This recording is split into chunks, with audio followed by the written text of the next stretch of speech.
All right, guys, welcome back. Okay, I told you we were going to have her on, and we do. We have Emma. She's going to come on today, and she's going to talk to us about blending. We all do it. We all love it, and now we're going to learn from the master. I hate to call you the master, but according to me, you are. So you might not be the master blender where you're at, but in my heart, you are.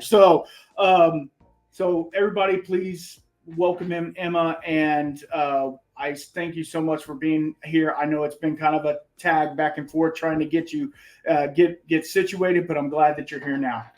Thank you for having me. I really appreciate it. No problem.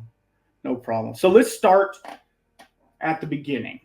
Where were you born? No, let's not that far back. What kind of got you into um, the whiskey scene? I guess you could say, and then we'll get into blending and stuff like that. But like, what? Why? I guess why? Why this? It was really just a fascination with whiskey in general. The first time I tried it, I really liked it. I wasn't a huge beer or wine fan, hadn't really found like a beverage of choice, I guess. And then when I tried whiskey for the first time, I really liked it. And I didn't really know why. It just kind of spoke to me, I guess. And I kind of stepped away for a little bit and I would order whiskey based cocktails. But every time I'd go to a bar, I didn't really know what to order, how to order it. And so it wasn't until a little bit later that I really dove into whiskey, met people that were friends that knew way more about it and can kind of teach me about whiskey. And I started trying a lot more than just what your average bar would have on the shelf. And so I started realizing the depth of flavor and variance that there was. And it was just very fascinating to me how scientific and process oriented it was, but then also very community oriented and community building, creative. It just seemed to be able to be all of the things, and I loved that about it. So that kind of was it was just like this initial spark of fascination, and then the more I learned about it, the more I just became a nerd with it, and I knew I wanted to kind of like dig deeper with it.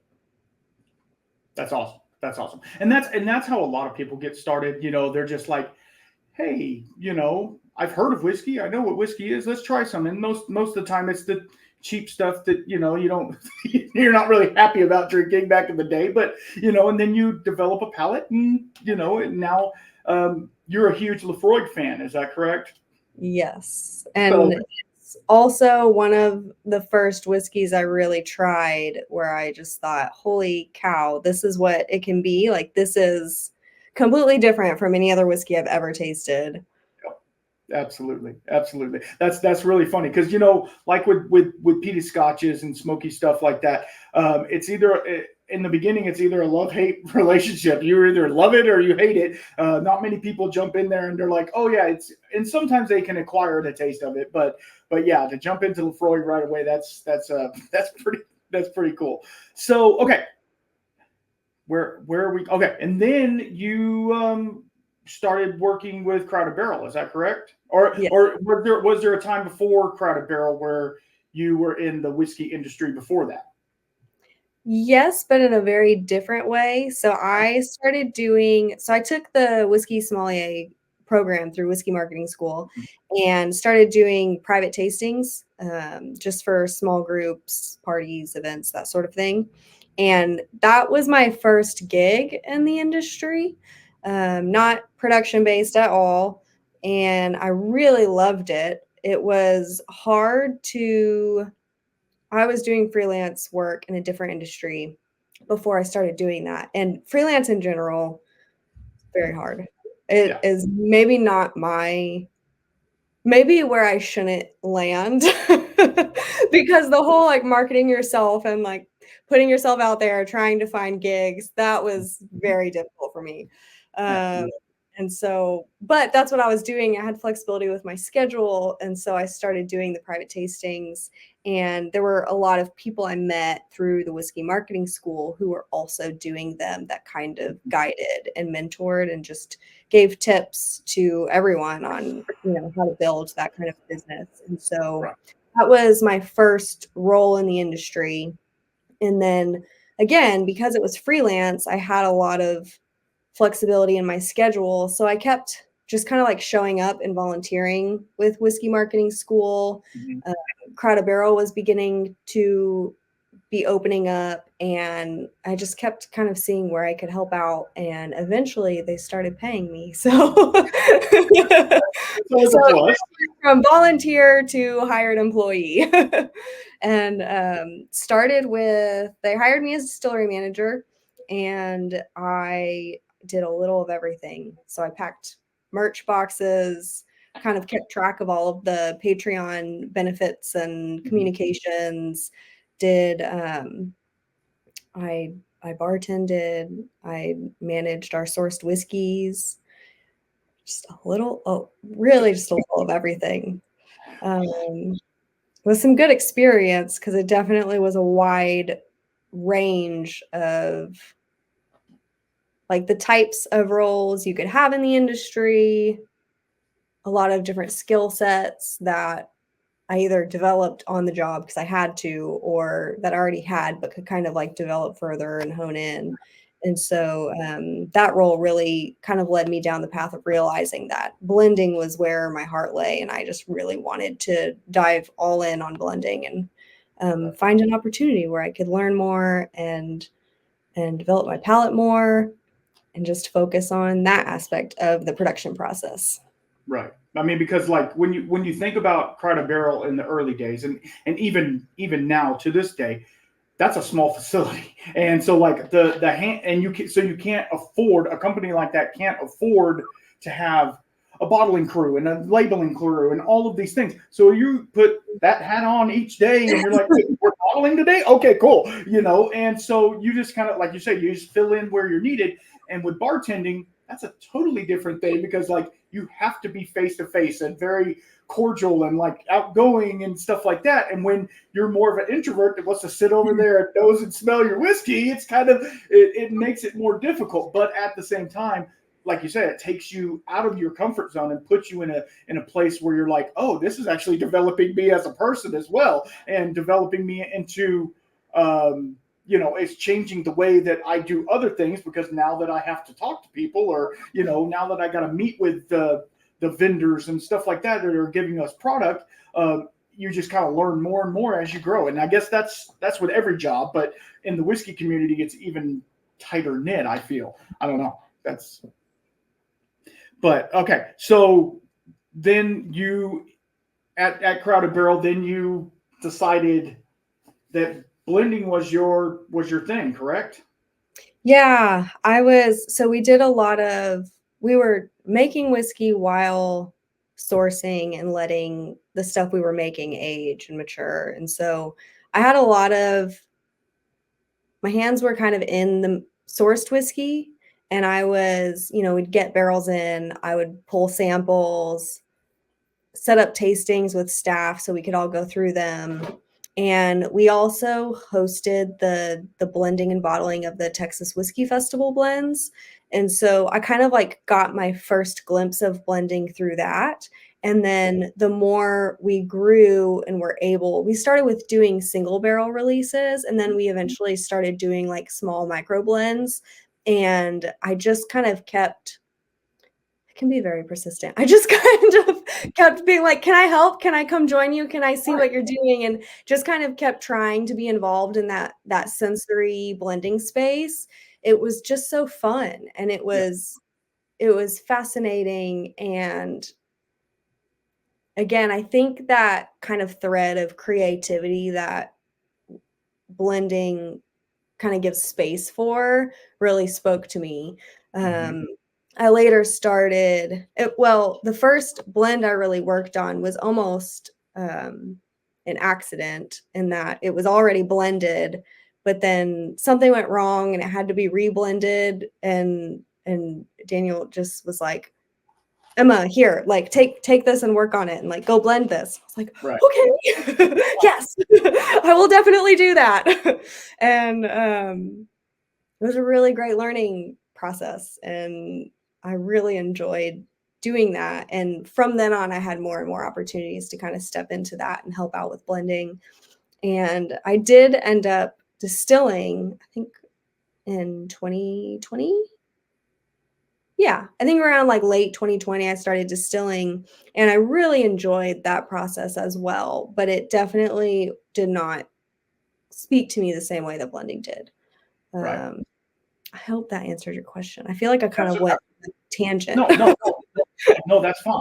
And because when you find your I'm going to call it a niche in the community, like there's some people that are all about the brewing side of it, like Kyle, who is there now. He's really into the brewing and that stuff. Like, so he geeks out on yeast and stuff like that.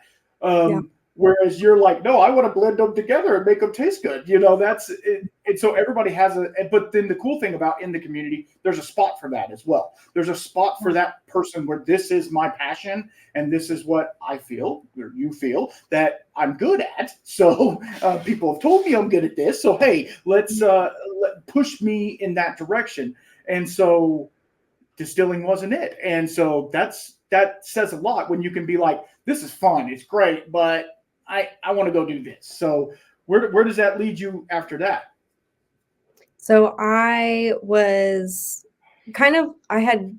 we had more employees at that time. And so people started taking over like the tasting room responsibilities and the Patreon. And so I was distilling and blending and kind of overseeing production and just kind of knew like I wanted to blend. I wanted my career to like start kind of like narrowing down and focusing in on what I really wanted. And once I kind of set my mind to something, I will figure it out when I'm that passionate about it. And I really was passionate about blending. And so I started just like keeping my ears open for opportunities. And I think it was an Instagram post that Balcones had posted just saying like, we're hiring, but they didn't say what roles. And I couldn't find information to see if they were hiring for a blender. And so I just emailed Thomas and Gabe and was like, hey, I don't know if you guys are looking for blending help, but I saw you're hiring and I don't know if you're interested in like contract work or full-time, part-time, but I'm putting my name in that because I just think it'd be an amazing opportunity. And I just kind of like panic wrote the email and just like held my breath and hit send, and just like worst that can happen is they say no. Absolutely. And that's that. And I'll keep doing exactly what I'm doing and blend at Crowd a Barrel and distill. And turns out they were looking for help in the blending room. And so it just kind of started the conversation that I had with them. And I feel incredibly lucky and grateful that the timing just worked out the way it did. And I think it definitely helps that I had that working relationship with them where like Crowd a Barrel was sourcing whiskey from Balcones on occasion. They knew me. I emailed back and forth with them. I actually went up there January of 2020 because they used to do these workshops and I wanted to sign up for them, but I hadn't seen the schedule yet. So I reached out and I was like, hey, are y'all doing these this year? And they weren't. And Thomas just said, hey, come on up for a few days anyways. And like, they have some things out on the counter in the blending room and you can just come work with them for a few days and learn. And I'm sure it would be a great experience for all. And I was like, okay, thank you. Yes, please.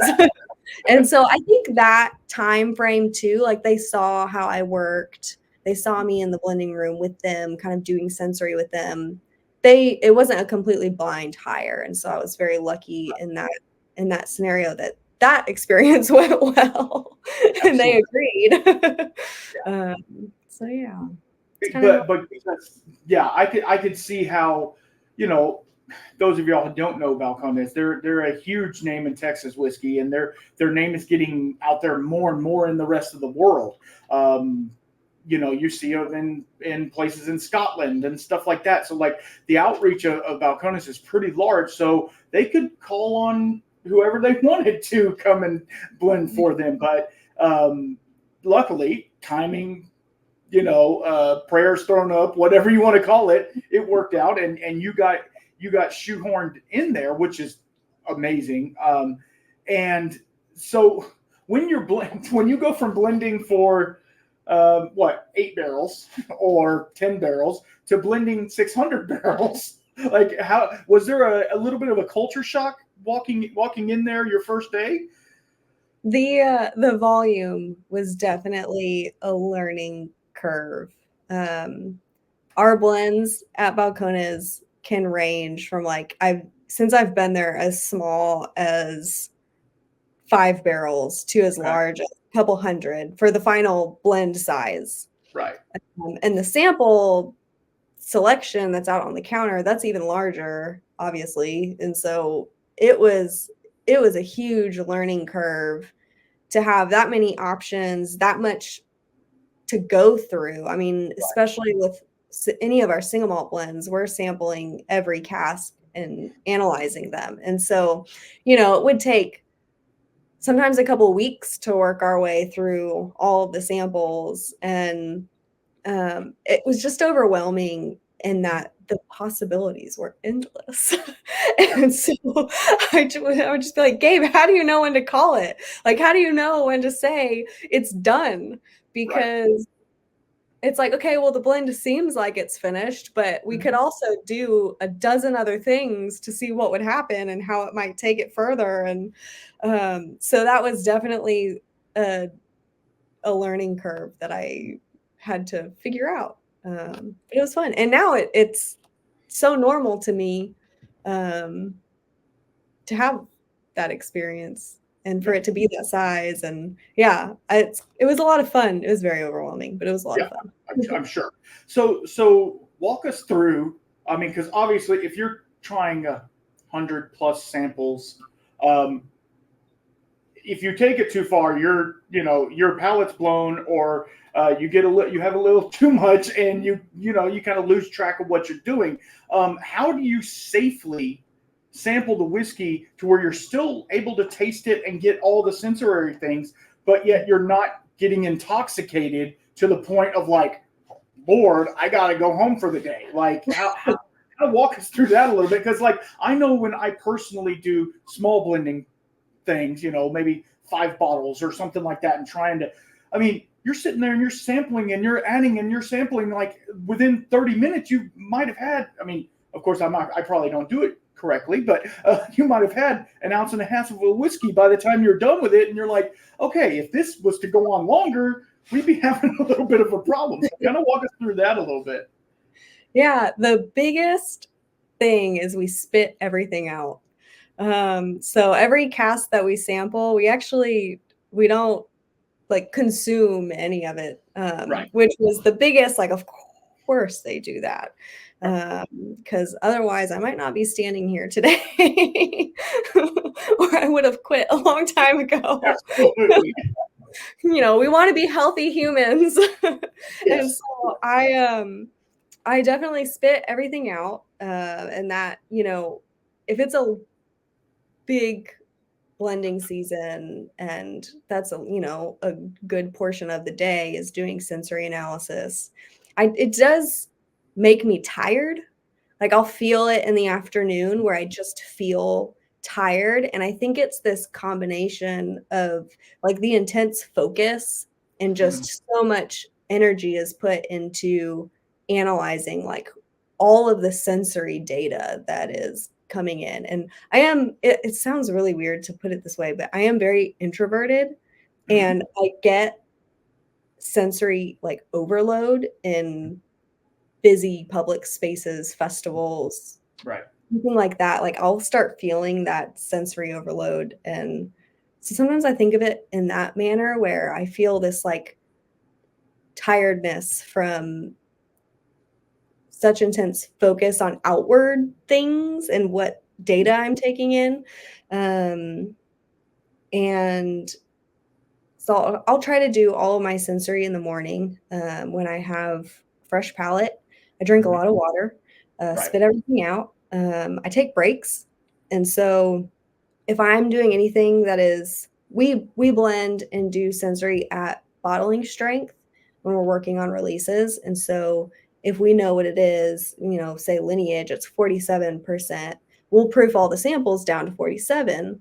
Okay. And I'm able to work through more samples. But if Right. we're doing like grading our single barrel program or doing a new release that we haven't decided the proof yet, and we're looking at these casks at cask strength, I don't go nearly as far with how many samples we can analyze. And so I just take breaks and, I'll break it up with maybe some email, or maybe I have like a 20-minute meeting in the day that kind of breaks up that time.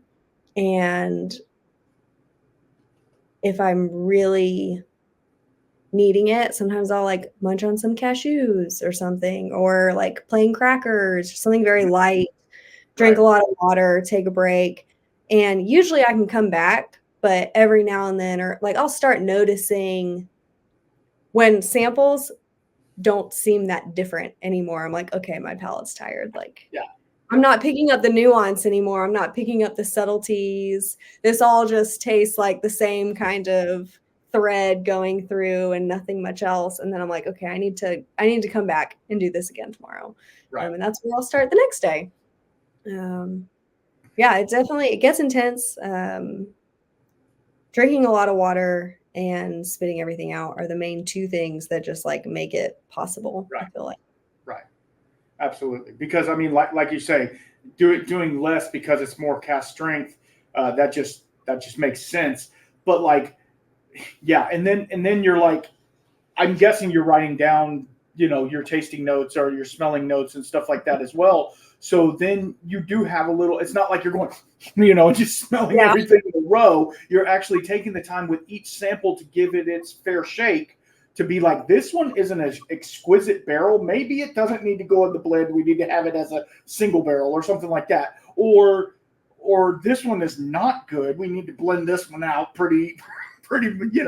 But anyway, it's like I can see how like you would get fatigued, and then your tasting notes are like caramel vanilla. Like you're like, yes, they all have that. Like, yeah, but I can totally understand how you just get fatigued, and then it's your job. So guess what? You got to do it again tomorrow. So you gotta do. I mean, everybody's probably like, oh, that's such a hard job. You got to drink whiskey all day, but at the same time, like every job turns into a job a little bit sometimes when you're like, I'm just not feeling it today. So it's really good that you get to take breaks and stuff like that though, because that could get overwhelming really fast. Yeah. I'll take my time. Like I'll drink some water between every sample, and I'll take my time, like, rinsing out my glass and getting the next card out to take notes and like writing down the barrel number. And I just, I'm not like in a rush because I know that that little bit of time between each sample is just going to like give my palate time to breathe for a second.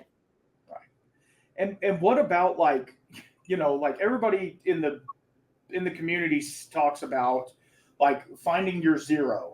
What, like you said something about the crackers and stuff like that, or smelling the crick of your arm or something like that. Is there any special things that y'all do there? They said, drinking or smelling coffee as well. Is there any special things that y'all do at Balcones where it kind of resets you back to zero? I definitely smell my arm too all the time. And I think one thing that we will do is anytime we're working on an existing release, we pull out all of our references. And so Okay. we'll pull out at least like 3 previous batches just to kind of get the big picture view of, okay, what has a lineage looked like the last 3 times we blended it? And we'll kind of think about like which one is our favorite and why, and we'll make notes on, the common thread through them all that is lineage, but then also like how are these different? Because we do, we're craft distillery. We're one of the larger ones, but it's very hands-on. It's our warehouse has really evolved over the years and how we've filled casks and what we've filled. And so, depending on what barrels we have to look at in any given season, it could be slightly different. Maybe one year it's slightly more dense, or maybe one year there's like this little floral flutter that's in there a little stronger than usual. And so I think that process kind of just like brings me back. And admits when I start getting lost in the weeds of all the different individual cask samples, it's like, okay, just go back to your reference. Yeah, And exactly. that tends to help a lot. Right. Yeah. So I mean, let's talk about flavor drift a little bit. I don't know if this is, in your wheelhouse or not. I'm sure it is, because each batch, although you're trying to blend it to the batch that was the year before, barrels are persnickety and they're going to do what they want to do, and they might not present the right profile that you're wanting, no matter how you blend it. So, and obviously you try and get as close as possible, but it's okay. Like, Jack Daniels is Jack Daniels today. It was 100 years ago. But I feel like with bourbon, and tell me if I'm wrong here, I feel like with bourbon, it's easier to hit that profile because it is so dense in the 5 flavors that it has. Whereas when you're working with a single malt or something like that, the flavors get they're a lot broader in that, so you have more to work with. Is that right? I feel similarly. I think so. The way that we fill rye, we have a lot, even just being able to use used oak with single malt versus not with rye and bourbon. We have a lot more consistency in our rye casks, for example, because we fill them into the same type of oak within, 1, maybe 2 toast and char profiles. And we get I apologize, my cat is about to make an appearance because she just can't help herself. Okay. Okay. This is Angel. This is my baby girl.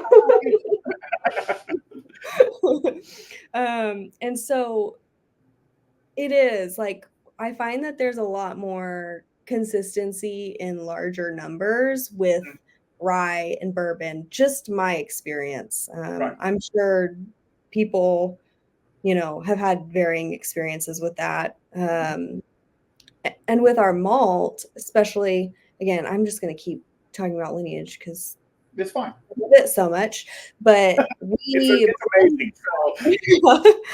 we blend that using both Texas grown barley, 100% single malt, and Scottish barley, 100% single malt. And those 2 mash bills are put into multiple types of barrel profiles, whether it's American oak or European oak. We reuse our own casks, so we might have our own ex malt casks, or maybe it previously held our corn whiskey, or it previously held our bourbon, or we also bring in used Kentucky bourbon casks. So we have so many pieces that kind of build this larger kind of picture. And depending, to your point, if we're filling our own casks, well, for the barrels we're looking at that are of age, what barrels did we have available at that time? Well, we just dumped some bourbon, or we had just dumped some single malt, so let's refill those. And that can end up making the lineage profile. And I think the last couple of years we've really narrowed down like what I guess there's a little bit more narrow of a picture of what we fill and why. And we're putting this into this kind of barrel, and it's going to become this in the future. And, I think a lot of young distilleries, you're kind of figuring it out, and you're figuring out your warehouse and your profiles and what helps you and what doesn't help you. And you start making decisions and cutting out options that just aren't, you notice over the years they're not giving you what you want. Or what you need. And so, again, I love talking about whiskey, so I feel like I just keep going on and on. It's fine. I love it. I love it because like, yeah, because when you're a younger distillery and you guys are one of the first ones to be out there, but at the same time, Texas whiskey in itself isn't that old. So like you don't have the background like let's say a Jim Beam where they've been doing this for 100 years. You don't have the background of like I know this flavor profile on this barrel at 6 years old is going to taste like this. It's consistent because we have written record of it. You don't have the written record of it, and you guys are constantly developing new blends and a new lineup and stuff like that. So it's like you don't really know like what is this going to taste like in 10 years. I don't know. I don't know what it's going to taste like. I mean, it could be crap. Who knows? You know, it's not crap, guys. I promise it's not. But at the same time, like you guys are charting new territory with it, and you're like, we don't know what this cask is going to do, or how it's going to play with, like you say, with the lineage, with the two different types of malt. Now, do you and if you can't talk about this, that's fine. Do you age them separately, like the Texas grown and then you're blending? Okay, so that in itself is going to present a widely different profile because the barley is different. Unfortunately, it's not all commercial. I mean, you're going to get what you get when it comes to barley. It's not like corn. Corn is a lot more forgiving. I feel is a lot more forgiving in its profile because it doesn't have a whole lot there. It's mainly just a sugar source for the yeast to eat. Now, once you start getting into blue corn and stuff like that, then you get some flavor. But okay, so let's talk about blending. Let's take us through a blending thing, because one of the reasons I wanted to have you on was when we did Psalm 3, you were gracious enough to come down and teach us about blending. Now, I don't want you to go through that profile because obviously I want people to go take the class and learn how to do it, but kind of give us a crash course in it, if you will. That way, if you aren't blending at home, why aren't you? But those who are blending at home, they can kind of understand, because a lot of times when I'm blending, and now that I know this, you're blending too much and it just falls apart and it just tastes like crap. So kind of walk us through that if you can. Yeah. So I'll try to keep this to a more broader, not necessarily distillery based focus, because I love that people are blending at home.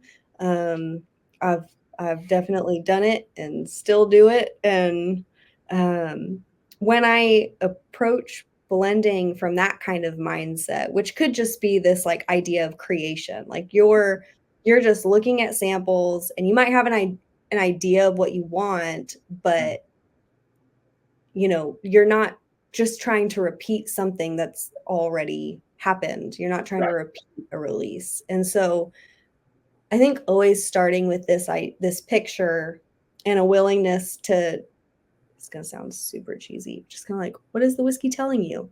Like this idea of a picture of what you want, but then being willing to see what the whiskey wants to be instead, maybe, or maybe it shifts in a direction you wouldn't have expected.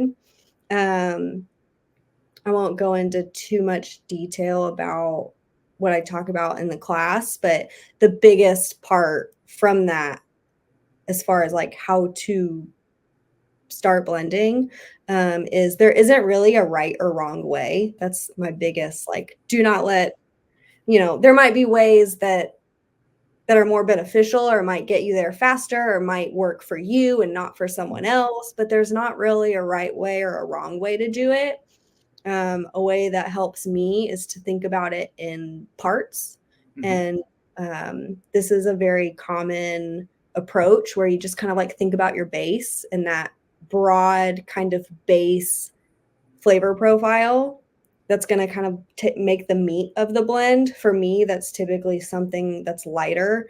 It's going to not be your finishes or your smoky whiskeys, or unless that's what you're going for, it's just like a smoke bomb. But just starting with that base to kind of bring a round palate. I've used Irish whiskeys for this.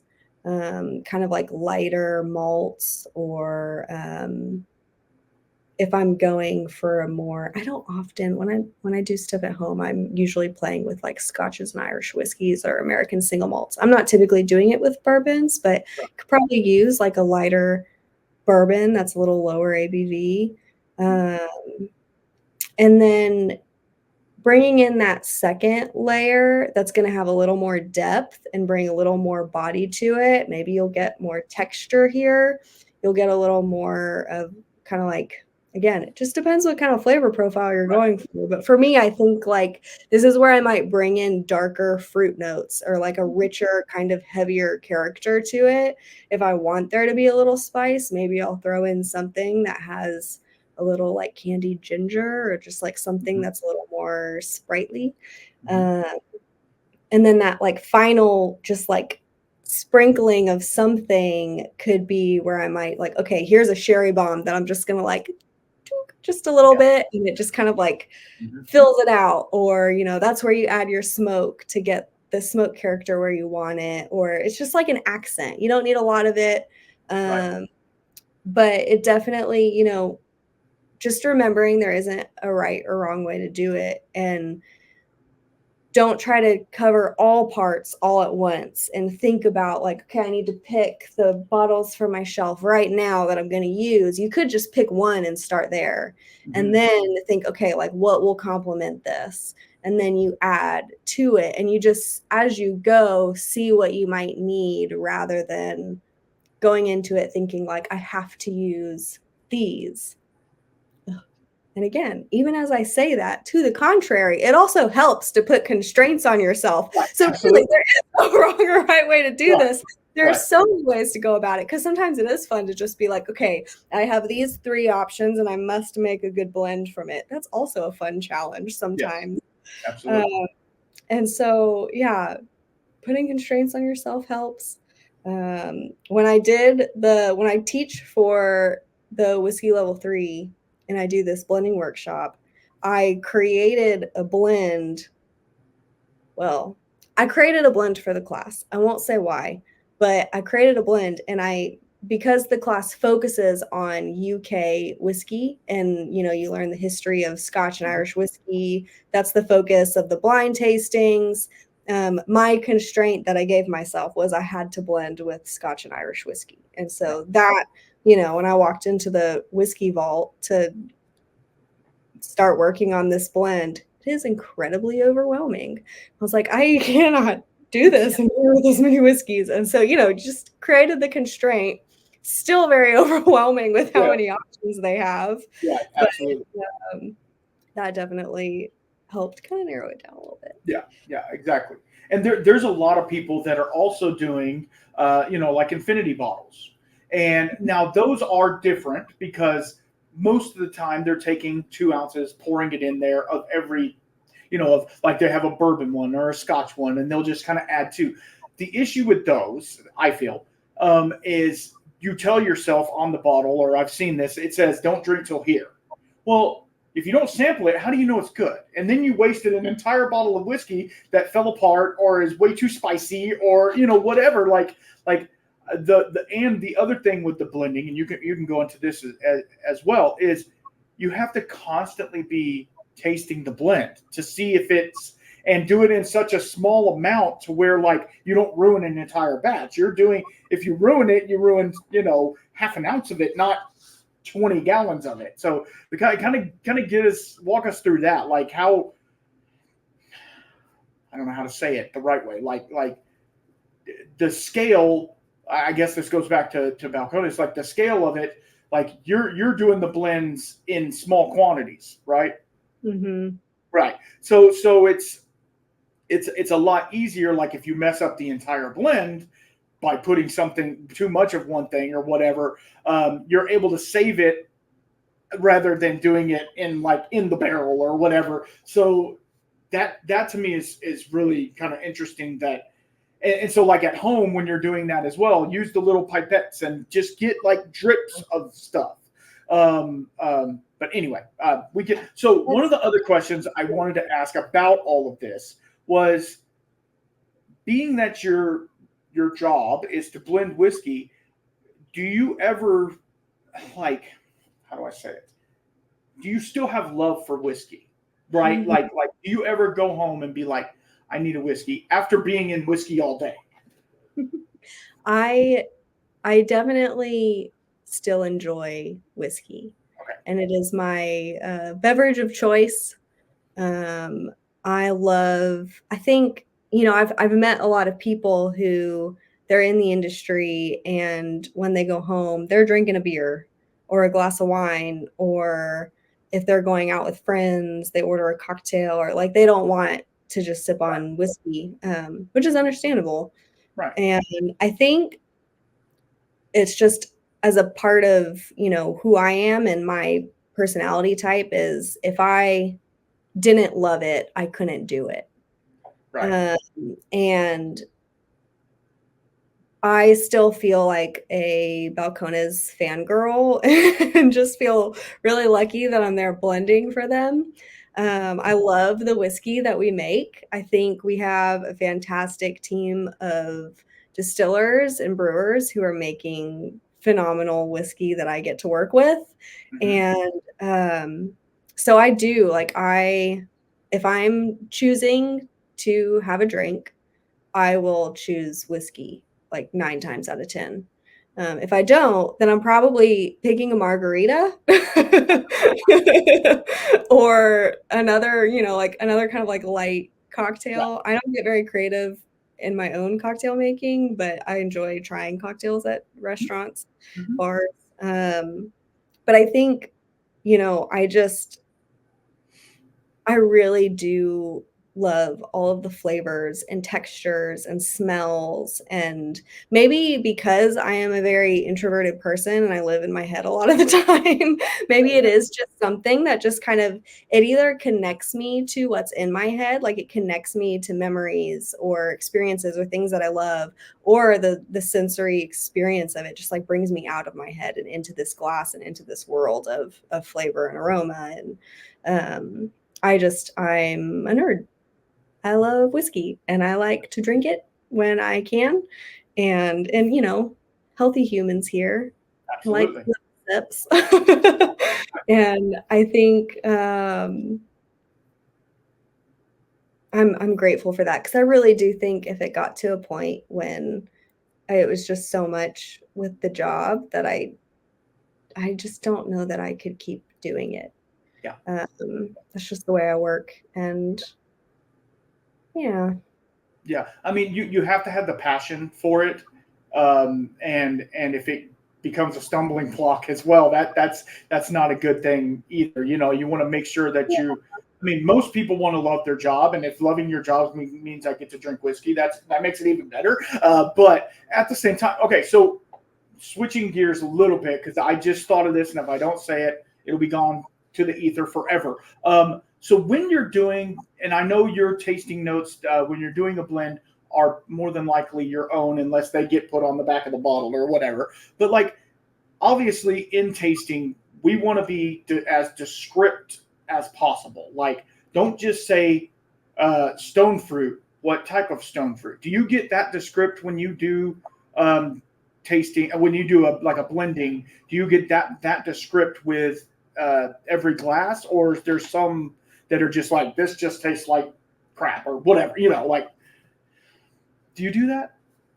I do multiple things. Okay. Most of the time, I think I'm very descriptive because I think that's the way I learned, and that's kind of like the way I trained my palate and whatnot. But I also have, I think it depends on the purpose, and I also kind of like just go through different phases of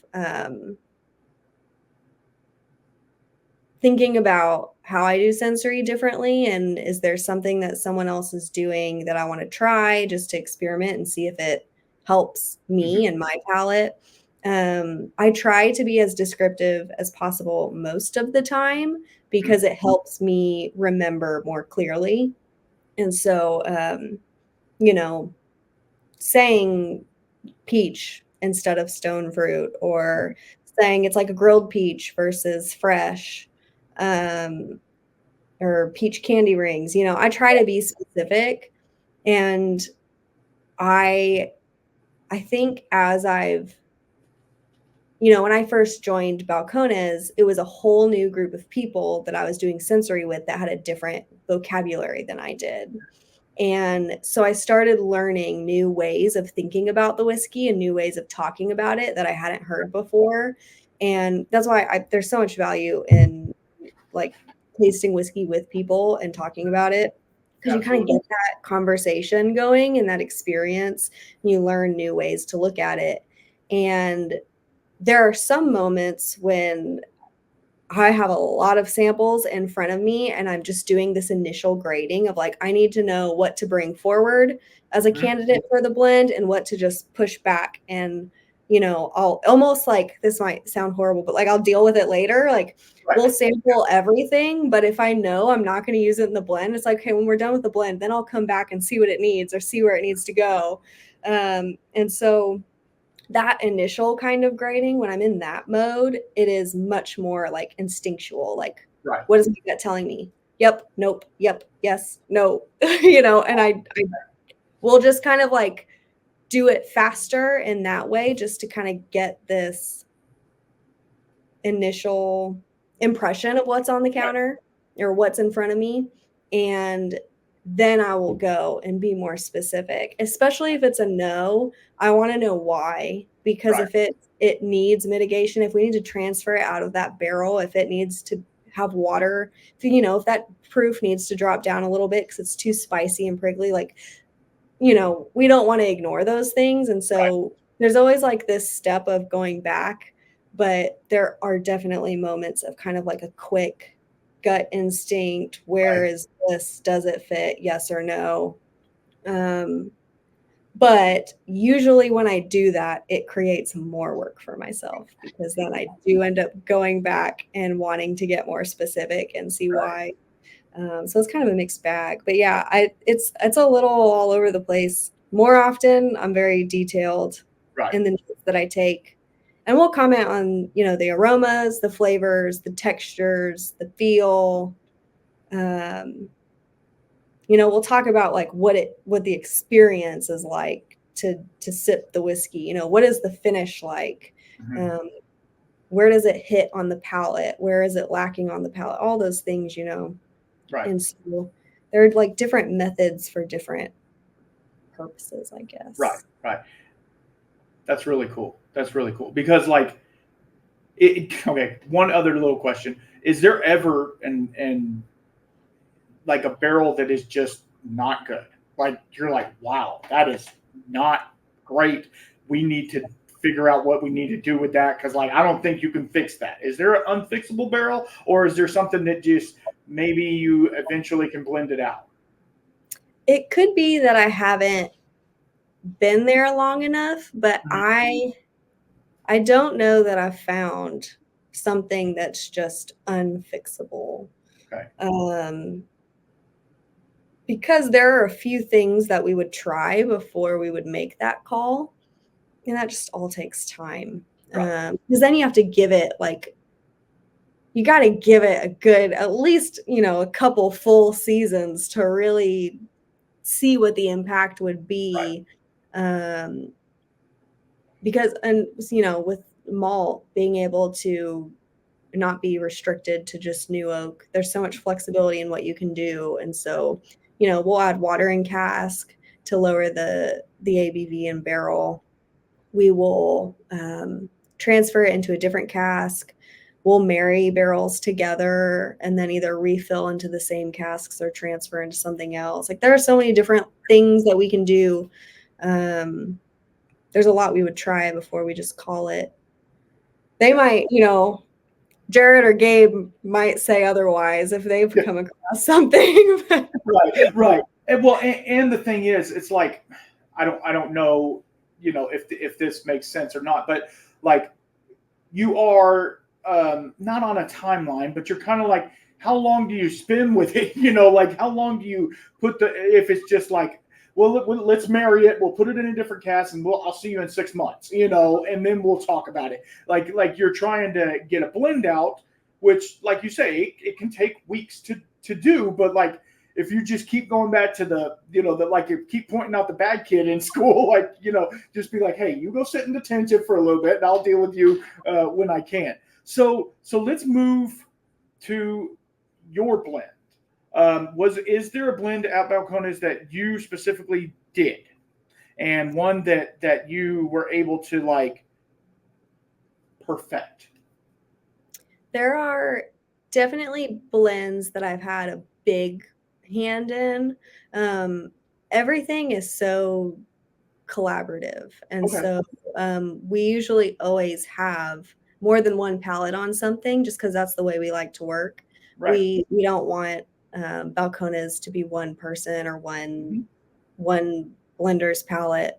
And so everything is, when it comes to core, Gabe and I are doing the majority of that blending. And then Jared is always in on all of the special releases. Okay. There was one, I think, because, and again, this is very unusual just because that's not how we work. But the peated release of 2022, I blended that one. And it was completely not on purpose. I mean, it was, but it was, Gabe was out of town. And so it was going to be me and Jared, but then he got sick or something. Like, I can't remember why, but like Jared was out. And so but it needed to be done. Right. And we were coming up on like, no, we can't wait. Like, this blend needs to be done. And so I started blending it, and then I think at some point, I don't know if he saw it this way or if he would say differently. But it seemed like Jared was just kind of having fun with this idea of just like watching me like I was panicking on the inside. Like, don't let this up. And so he just told me to just go for it and just blend. And so I did, and I brought samples to him and had him try different stages. And each time I just remember thinking, like, you're not telling me what to do next. You're not telling me where to go from here. And so there's a lot of like internal panic happening. Absolutely. But it was very nice. I loved that process. I really loved the time I got with Jared and just talking with him about the different stages. And he, I should know better, but by that point, but he reminded me, like, pull out your references. And so I pulled out every single peated release that they had done, and we just sampled through them. And so even that wasn't entirely just me, because he definitely, in our conversations, like, guided how I thought about it or pointed out something, that I wasn't tasting that was there. So yeah, I wouldn't say it was 100% me because I had that assistance, but it was definitely my first, like, you're doing a lot of this on your own, kid. I was like, okay. Okay. But it seems like to me from what you're saying that like it's just a huge family, like a huge family of people. Just like, hey, if you're having an issue with this, come to me and let's talk about this blend, or let's talk about how it's not working out, or how this is turning out amazing, or whatever. And you guys just kind of keep it like that. And it's really cool that like you're like, man, I'm not getting much on this one or whatever. You can kind of like ping pong it back and forth with each other. That to me is really cool. Yeah. I love that so much about Balcones in general. Like, that's one of my favorite parts about working there is there are just no egos. They're so kind and generous and just want to do it together. Right.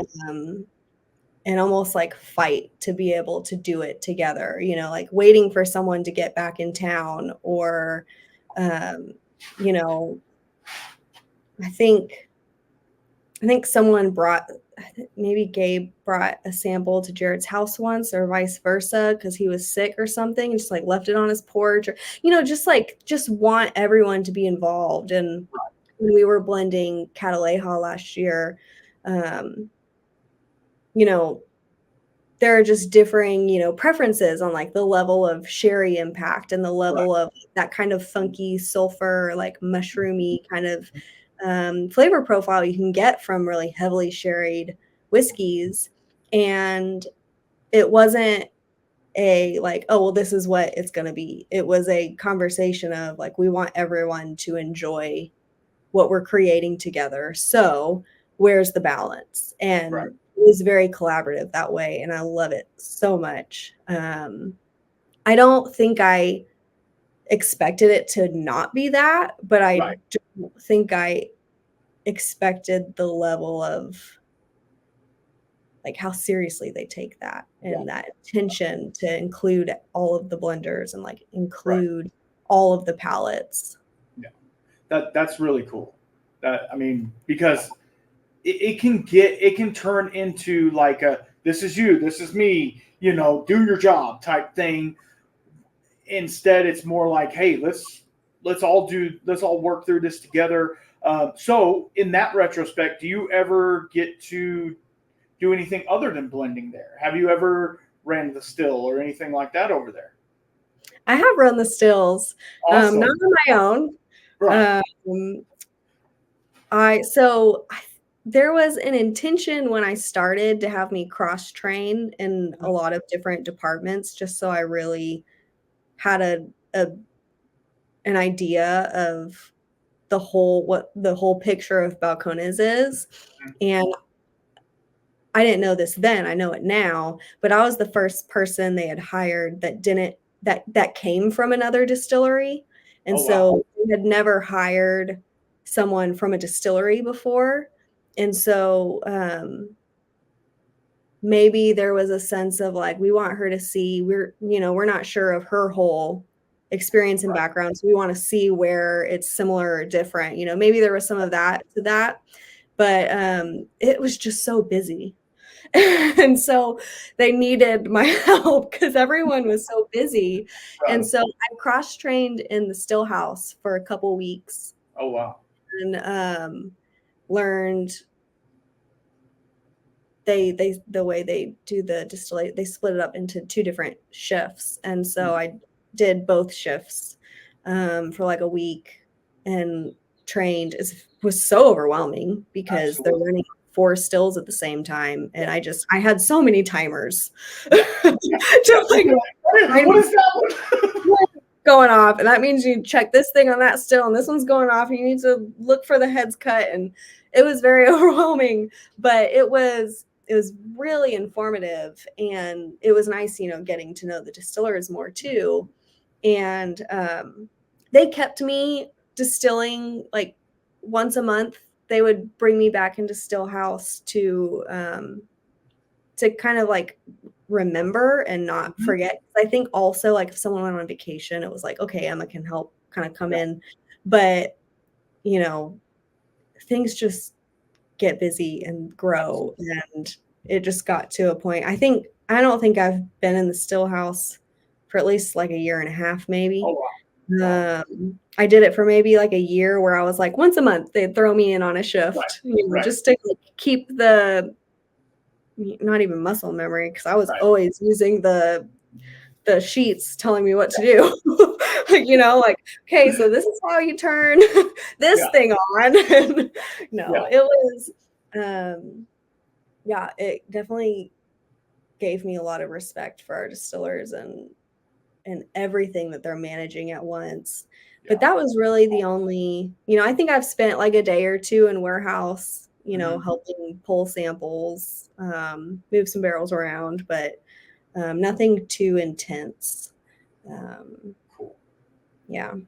And you haven't worked with the marketing team at all, going to different places and selling the wares? You know what? Sometimes I do brand stuff, I guess. I don't always consider that like a different role, but I guess you could consider it that. I go to shows and festivals sometimes. Right. Yeah, that's like the fun part, because you get to see other people like, hey, try this. Okay, so of the blends that you've done recently, which one was your favorite? Of the recent ones, Mirador Eclipse just came out at the Okay. beginning of this month, beginning of April, Right. and I love it so much. I Okay. loved the blending process. I loved the teamwork involved. I love the whiskey itself. Um, all of the pieces around it just came together for me, and so that is definitely, yeah, one of my So like. what makes it different than the regular Mirador? Yeah, so it's a great question. So Mirador Eclipse this year, in the past we had done a rye whiskey called Eclipse, and it just went to Europe. It wasn't distributed in Texas or the US or anything. And we had pitched a different yeast with our traditional yeast. And so it Mhm. was kind of this idea of these two opposing forces kind of coming together, in this one picture. And with the eclipse I that mean, just passed through yeah. Texas, we Right. had, it was just kind of like the perfect, all of these pieces came into line. So we had done something similar with malt. And so Okay. Mirador Eclipse is, we took our classic Mirador profile. So there's, Golden Promise Scottish barley aged in used oak. And we co-pitched our traditional yeast that we use with two different wine yeasts. Okay. And so we used a red wine yeast and a rosé wine yeast. Oh wow. And we co-pitched them with our traditional one, but separately. So we Mhm. had different casks aging one of the co-pitches, and then another set of casks aging the other the Yeah. other co-pitch. And we blended those barrels together to Oh create wow. Mirador Eclipse. And it is so fruit forward in a completely different way than our barrels typically present. Okay. And so there's a very like blush, berry forward, kind of like raspberry cream Oh wow. note to it. And it's very lovely. And it's the kind of flavor profile that I personally just enjoy. Right. And so that kind of like light fruit. And anytime you get like a raspberry, strawberry kind of flavor note, I'm Mhm. all in. Um, Absolutely. That's good so stuff. Right. it's a lovely blend, and it was a lot of fun to work on. And it was a very collaborative one. Um, we had 4 different people at least contributing to the grading of casks. Oh wow. Um, we had different people try it and give feedback at the different stages of the blend. Um, it was just a very fun process. Yeah. And so that one is at the distillery right now, and Okay. it, I believe, is hitting distribution like late April to May. Okay. And is going to several states, more than Cataleja did. I think Okay. Cataleja went to 6, and this is branching out a little bit further. Okay. I was just fixing to ask you, how do I get me a bottle? But it'll be coming soon, unless I run to Waco. I was just close by there this past weekend. We have family who live around Temple, Colleen area, and went and visited them. But we didn't go to Waco. We didn't go up that high. But yeah, that's super cool. That sounds really interesting, and I love the fact that you guys, even though you are a larger craft distillery, you're still willing to take what I would consider a risk to co-pitch the yeast. Obviously, you guys have done your research. You know what you're doing. This is an old hat by now, but like the fact that you were able to do that and still have that versatility of being able to say, hey, let's see what happens when we do this, and it turned out amazing. That's pretty cool that you have the freelance part of it, to where you can just kind of do what you need to do to make it work. That to me is super cool. I applaud you guys for being able to do that and not just Yeah. sticking to your like, here's my core range coming out again, which the core range is lovely. Don't get me wrong, but like when you Thank get you. to try something a little different, that's when you show the unique blending and the unique profile that is Balcones, I feel, because I always seek after the special releases, which everybody does. Where, I'm not calling myself a tater hunter, but like, at the same time, I want to have that special release because, I can go get the single malt at the store all day, every day. I want the single malt that's a single barrel at 68% alcohol. I want to have that so that I can be like, whoa, this is crazy. So yeah, no, it's really cool. Y'all get to have that freedom to just kind of branch out like that. Thank you. There's definitely a lot of curiosity within that space at Balcones. So Yeah. there are a lot of interesting things in the warehouse. Okay, so let's talk a little bit about, and then I'll let you go. I'm not going to keep you all day. Let's talk a little bit about, I know that you love Lafroig and all of those things. What is the whiskey that you're turning more to besides the Mirador Eclipse that you're turning more to these days that is really opening up to you? I have actually been gravitating towards Compass Box a lot lately in the last 6 months, really for the last maybe year and a half. I've always enjoyed Compass Box releases, but I love one thing about my previous job that I do miss still was the Alliance series and doing the blends with different producers liquid.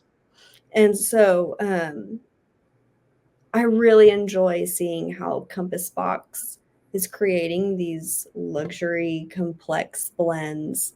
I love that they share what producers they're getting whiskey from. They'll break it down to the percentage of barrel type, and I've really been enjoying just kind of like diving into those and seeing how much variety there is to their expressions, and just kind of like I have so much respect for what they're doing, and they're just doing such a phenomenal job. And they're so beautiful, like delicate but complex whiskeys. Even, like Peat Monster is, again, this is probably this is coming from the woman who is obsessed with Lafroig. So, hear this with maybe a grain of salt. But like even Peat Monster is this like kind of very approachable It is. take on peat. And so it could be a great way to introduce someone to peated whiskey to see if they might that kind of flavor profile. Absolutely. And so I definitely, I am a firm believer in sampling whiskey from as many different producers as you can, especially blending, especially being in the industry. I don't want to get in a space where all I'm tasting is Balcones. Right. That's not going to help me, and it's not going to help Balcones.